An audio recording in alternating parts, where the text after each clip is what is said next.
Il prossimo incontro.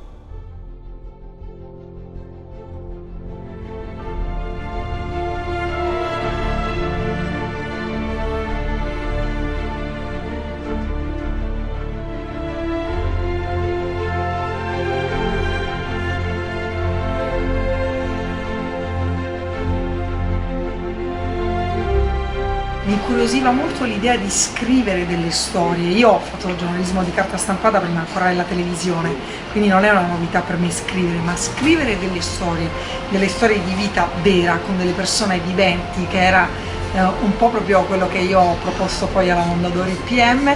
Ecco, questo mi incuriosiva. Storie che avessero un prima e un dopo, perché in una vita normale è poi successo qualcosa che le ha cambiate profondamente.